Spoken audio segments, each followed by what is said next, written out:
তাহলে আপনারা কি কখনোই জনগণের কাছে আপনাদের অতীত কর্মকাণ্ডের জন্য ক্ষমা চাবেন না? আমি সে কথা জবাব দিয়েছি, শুনতে পাননি? আচ্ছা, আমরা যাই করব দেশে গিয়ে করব। আচ্ছা, ঠিক আছে, আমরাও আপনাদের দেশে আসার অপেক্ষায় থাকলাম। আপনি ভালো থাকবেন। তখন আর আপনার দেখা যাবে না। ও আচ্ছা, আপনারা প্রতিহিংসার রাজনীতি করবেন আর কি, যে আমাদেরকে দেশে আসলে একদম না, আমরা তো করব না, আপনি নিজেই পালাবেন। ও আচ্ছা আচ্ছা, মানে আপনাদের, আপনি নিজেই পালাবেন, মানে আপনাকে কঠিন কয়েকটা জার্নালিস্ট, হ্যাঁ, নিজেই পালাবেন। মানে আপনাকে কঠিন প্রশ্ন করার অপরাধে আমাকে দেশ ছাড়তে হবে, মানে ওই আগের বাংলাদেশটাই আপনারা। কঠিন প্রশ্ন, সত্যতামূলক প্রশ্ন। আচ্ছা, কঠিন প্রশ্ন। আচ্ছা, আপনি আমার প্রশ্নকে শত্রুতামূলক মনে করছেন, কিন্তু আমি আসলে সাংবাদিক হিসেবেই আপনাকে প্রশ্নগুলো করলাম। উনি সংযুক্তি বিচ্ছিন্ন। প্রিয় দর্শক, আসসালামু আলাইকুম, স্বাগত জানাচ্ছি একটি বিশেষ সাক্ষাৎকার পর্বে। ভারতে পলাতক আওয়ামী লীগের সাধারণ সম্পাদক ওবায়দুল কাদেরকে আমি টেলিফোনে সংযুক্ত করতে পেরেছি এবং তার সাথে একটি সাক্ষাৎকার গ্রহণ করতে আমি সক্ষম হয়েছি। প্রিয় দর্শক, আমি এই জীবনে বহু মানুষের সাক্ষাৎকার নিয়েছি, তবে তার মাঝে এই সাক্ষাৎকারটি নিঃসন্দেহে একটি স্পেশাল সাক্ষাৎকার থাকবে, কারণ তিনি এই সাক্ষাৎকারে আমার প্রতি উত্তেজিত হয়ে যান এবং একসময় তিনি সংযোগটি বিচ্ছিন্ন করে দেন এবং এই সাক্ষাৎকারের এক পর্যায়ে তাকে এটাও বলতে শোনা যায় যে তারা যদি কখনো বাংলাদেশে প্রত্যাবর্তন করে তাহলে আমার মতো সাংবাদিকরা নাকি বাংলাদেশে থাকতেই পারবে না। অর্থাৎ এখনও তাদের মাঝে কোনো ধরনের যে অনুশোচনা নেই সেটা এই সাক্ষাৎকারে পরিষ্কারভাবে ধরা পড়ল। তো প্রিয় দর্শক, আর কথা না বাড়িয়ে চলুন আনকাট ওবায়দুল কাদেরের সাথে আমার এই এক্সক্লুসিভ সাক্ষাৎকারটি শোনা যাক। হ্যালো, ওবায়দুল কাদের বলছেন? আমি নাগরিক টিভি থেকে নাজমুস সাকিব। ও, কোথা থেকে? আমি আমেরিকা থেকে। আমরা ওই যে নাগরিক টিভি, আমাদের একটা চ্যানেল যে আছে। জি জি, আগেও চিন্তা করত। জি, তোমাকে আগেও আমি চিনতাম। আচ্ছা আচ্ছা, আপনি মনে হয় আমার ভিডিও দেখেছেন? হ্যাঁ, দেখেছি। তো ওই যে আপনার একটা ইন্টারভিউ দেখলাম, মানে খুব ভাইরাল হলো, একটা ইন্ডিয়ান গণমাধ্যমে আপনি একটা সাক্ষাৎকার দিয়েছেন। তো ওইটা নিয়ে একটু জানতে চাচ্ছিলাম আর কি। এই যে বলা হচ্ছে যে আপনি 5 আগস্টে নাকি ওই যে বাথরুমে আপনাকে পালিয়ে থাকতে হয়েছিল, তারপরে মানে ছাত্রদের সহায়তায় আপনি প্রাণে বেঁচে যান। তো বাড়ি অ্যাটাক করছে তখন, এছাড়া উপায় কি ছিল? তা আপনি কি তাহলে বলতে চান যে মানে ছাত্ররা কি তাহলে আপনি কি আপনাকে রক্ষা করেছে? হ্যাঁ, এটাও তো ঠিক। কিন্তু অনেকে তো বলছে যে ওই সময় মানুষের মনে যে ক্ষোভ ছিল মানে আওয়ামী লীগের প্রতি বা আপনাদের প্রতি, তো সে সময় ছাত্ররা আপনাকে রক্ষা করবে, মানে এটা অনেকের কাছে মানে বিশ্বাসযোগ্য হচ্ছে না বিষয়টা। ওরা বলছে আপনার উপর রাগ ছিল, কিন্তু আপনার সামনে এসে আমাদের রাগ পানি হয়ে গেছে। তো এরপরে আপনি তাহলে 3 মাস তো দেশেই ছিলেন? হ্যাঁ, ছিলাম। তো দেশ থেকে মানে তাহলে মানে গেলেন কিভাবে? ওখানে আপনাকে কারা সহযোগিতা করলো, এটা কি বলা যাবে? এটা কি বলা যায়? আচ্ছা, তো এখনো মানে দেখা যাচ্ছে যে মোহাম্মদে পরে আমার, জি আচ্ছা বলেন। যেভাবে তল্লাশি, বাড়িতে বাড়িতে অভিযান, আত্মীয় স্বজনের বাড়িতে তল্লাশি, এসব একবারে চরমে। তো এটা তাছাড়া তখন শরীরটাও আমার একটু সমস্যা হয়ে পড়ছিল, অনেকগুলো ওষুধ খেতে হয়। ওষুধ খেলে আমি ভাবলাম যে অ্যারেস্ট হলে তো আমাকে ওষুধ খাওয়ানোর লোক নেই। তো অনেক কিছু চিন্তা করে আমি শেষ পর্যন্ত সিদ্ধান্ত নিলাম ওখানে থাকবো না। তো এই যে 3 মাস যে আপনি থাকলেন, তো এই 3 মাসে তো আপনি নিশ্চয়ই বুঝতে পেরেছেন যে মানে মানুষের মনে যে আপনাদের আওয়ামী লীগকে নিয়ে যে এত ক্ষোভ, এই ক্ষোভটা কি আপনি মনে করেন না যেটা যুক্তিযুক্ত ছিল? কারণ আপনারা এই যে 15.5 বছরে যা করলেন, আপনার কি মনে হয় না যে এটা থেকে আপনাদের 15.5 বছরে পদ্মা সেতু তো আমরা করেছি, 3.5 বছরে মেট্রো রেলও তো আমরা করেছি, 7.5 বছরে 15 বছরে ঢাকা এলিভেটেড এক্সপ্রেসওয়ে তো আমরা করেছি। কিন্তু আপনারা যে উন্নয়ন করেছেন, উন্নয়নমূলক কর্মকাণ্ডের নামে যে জনগণের ভোটাধিকার আপনারা যে কেড়ে নিয়েছিলেন, আপনি কি মনে করেন না যে এটা একটা আপনাদের ভুল ছিল? কোনটা? মানে এই যে উন্নয়নের কথা বলে আপনারা যে গণতন্ত্র না উন্নয়ন, কিন্তু দেখা গেল আপনারা উন্নয়নের কথা বলে 18 সালে একটা রাতের ভোটের নির্বাচন করলেন, 2024 একটা ডামি নির্বাচন করলেন। তো এই যে জনগণের যে ভোটের অধিকারটা কেড়ে নিয়েছিলেন, আপনি কি মনে করেন না যে এটা আপনাদের একটা ভুল সিদ্ধান্ত ছিল? আলোচনার অপেক্ষা রাখে, সেগুলো চর্চা করার বিষয় আছে, আমাদেরও একটা দৃষ্টিকোণ আছে। কিন্তু আমরা যখন দেখি মোহাম্মদের দেশে দেশে গণতন্ত্রের স্বরূপ সব জায়গায় একরকম নয়। আমাদের দেশে অপোজিশনের যে চেহারা, সেখানে আমাদেরকে একটা ইলেকশন লিগ্যালি করতে হয়, সেটা আমরা করেছি।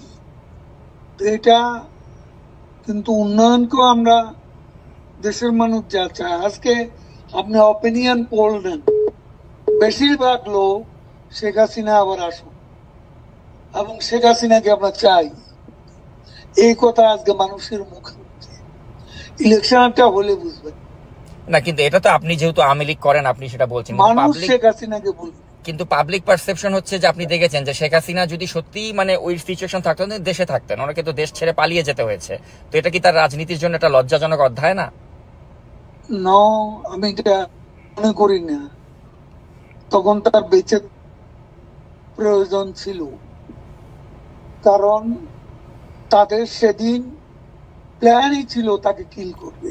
আচ্ছা, বেগম খালেদা জিয়াও তো মারাত্মক শারীরিকভাবে অসুস্থ ছিলেন, কিন্তু কই, উনি তো কম্প্রোমাইজ করেননি, উনি তো আপোষ করেননি, উনি তো দেশেই থেকেছেন, তাকে চিকিৎসাও করতে দেননি। হ্যাঁ, কিন্তু উনি তো আপনাদের সাথে কম্প্রোমাইজ করলে তো আপনারা তাকে বিদেশে যেতে দিতেন, তো তিনি তো কম্প্রোমাইজ করেননি, কিন্তু আপনাদের নেতৃত্ব কম্প্রোমাইজ করে ভারতে চলে গেলেন। কম্প্রোমাইজ করে যায়নি, তাকে বাঁচার দরকার ছিল, সেই জন্য চলে আসছে।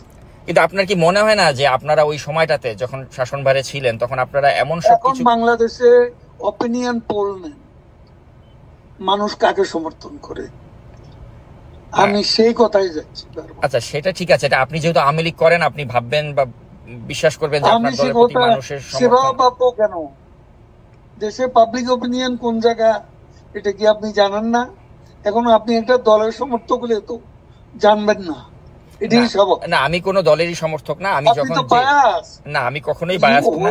You are bias as a journalist, তখন আপনি ঢালাও অভিযোগ। আচ্ছা, সাংবাদিক বলতে আপনারা কি, সাংবাদিক বলতে মানে কারা বায়াস ছিল না? এই যে আপনার নাইমুল ইসলাম খানের মতো লোকরা, বা যারা ওই যে শেখ হাসিনার প্রেস কনফারেন্সে গিয়ে ভালো ভালো কথা বলতো, তাদের কথা বাদ, আপনি নিজেই বায়াস। আমি সবার কথা তো বলছি। আচ্ছা, আপনি আমাকে বায়াস বলেন? আপনি নিজেও তো সাংবাদিকতা করেছেন, তাই না? আপনি নিজেও জানেন যে সাংবাদিকদের কাজ হচ্ছে প্রশ্ন করা। আমি ওই প্রশ্নটাই আপনাকে করছি, তো সেজন্য আমি প্রশ্ন করে লাভ তো নেই। প্রশ্ন করে যা নেবেন সেটা লিখতে পারবেন না, কারণ আমি আওয়ামী লীগের যে সেটা আপনি প্রচার করতে পারবেন না। আমি অবশ্যই প্রচার করতে পারবো, এবং আমি যেটা কথা আপনার সাথে হচ্ছে পুরোটাই আমি আনকাট প্রচার করব। কিন্তু আমি যেটা জানতে চাই যে আপনাদের কি এখনো কোনো অনুশোচনা বা আত্ম উপলব্ধি হয়েছে যে আপনারা যা করেছিলেন সেগুলো সঠিক ছিল না? না, আমাদের আত্ম উপলব্ধি, আমাদের আত্মসমালোচনা থাকতে পারে, এবং সেটা নিয়ে আমরা চর্চা করব যখন আমরা দেশে ফিরব, এবং সেখানে আলোচনা করে ভুল হয়ে থাকে আমরা ভুল স্বীকার করব, সেটা দেশে বিদেশে বসে। কিন্তু দেশে কি যাওয়ার মতো বাস্তবতা আপনাদের হবে আদৌ? কারণ আপনাদের নেতাকর্মীরা সবাই তো মানে পলাতকই বেশিরভাগই, কাউকেই তো আমরা দেখতে পাচ্ছি না। আদৌ কি দেশে আসার মতো কোনো সিচুয়েশন কখনো হবে আপনার মনে হয়? The sun rises every day, but the night before. তো আরেকটা প্রশ্ন করতে চাই, আরেকটা প্রশ্ন আপনাকে করতে। এটা তো আপনি জানেন, এটা ইংরেজিটার বাংলা, একটু ভাবেন। এ ধরনের অবস্থা থেকে we can get out of this, মানে আপনার enemy position, এখন আমরা যে অবস্থা আছি, we can get out of the গাটার, আমি সেটাই মনে করি। না সেটা ঠিক আছে, আপনি গাটারে পড়ে গেছেন, গাটার থেকে you can get out of the gutter, ওই বিশ্বাসটা আপনার আছে, কিন্তু কথা হচ্ছে এই গাটারে আপনারা পড়লেন কেন? হ্যাঁ, তো ওই উপলব্ধিটা কি আপনাদের হয় যে এই গাটারে পড়লাম কেন? গাটারে পড়েছি নিজেদের স্বেচ্ছাচারিতার কারণে, ভোট চুরি করে ক্ষমতায় থাকার কারণে, অপোজিশনকে কোনো স্পেস না দেওয়ার কারণে। তো এই উপলব্ধিটা না আসলে কি আপনি মনে করেন যে বাংলাদেশে আসলে রাজনীতিতে প্রত্যাবর্তন করা সম্ভব? আমি আপনাকে বলছি, মানুষ এখন কেন মনে করছে, এমন আন্দোলনে যারা অংশ নিছে, সেই জঙ্গি উত্থানে, তারাও তো এখন কেন মনে করছে তারা ভুল করেছে? আচ্ছা, তাই যদি হয় তাহলে মানুষ যদি আপনাদের পক্ষেই থাকে তাহলে আপনারা কেন দেশে আসছেন না? সময় হলে দেখবেন। আচ্ছা, আরেকটা প্রশ্ন একটু আপনাকে করতে চাই যে আপনাদের সময় তো অনেক ব্যবসায়িক দুর্বৃত্ত ছিল যারা আপনাদের প্রশ্রয়ে অনেক টাকার মালিক হয়ে গিয়েছিল। We are waiting with bated breath দেশে আসার জন্য। আচ্ছা, bated breath। আচ্ছা, তো যেটা আরেকটা প্রশ্ন করতে চাই আপনাকে যে আপনাদের সময় তো অনেক ব্যবসায়িক দুর্বৃত্ত, তারা হাজার হাজার কোটি টাকার মালিক হয়ে গিয়েছিল। এমনও ব্যবসায়ী ছিল, বসুন্ধরা গ্রুপের মালিক, সে বলেছিল যে মৃত্যুর আগেও শেখ হাসিনার সাথে আছি, মৃত্যুর পরেও থাকবো, কিন্তু তার পত্রিকাতে এখন দেখছি আপনাদেরকে এভাবে সমালোচনা হয়। তো আপনার কি মনে হয় না যে এরা এই যে এত সুসময়ের পাখি আপনারা তৈরি করেছিলেন, যারা এখন আপনাদের বিরুদ্ধে তাদের পত্রিকা মিডিয়াকে কাজে লাগাচ্ছে, এটা কেমন লাগে আপনার কাছে? আপনার এই চেহারাটা, এই বক্তব্যটা কোথায় যাবে যদি আমরা ফিরে যাই?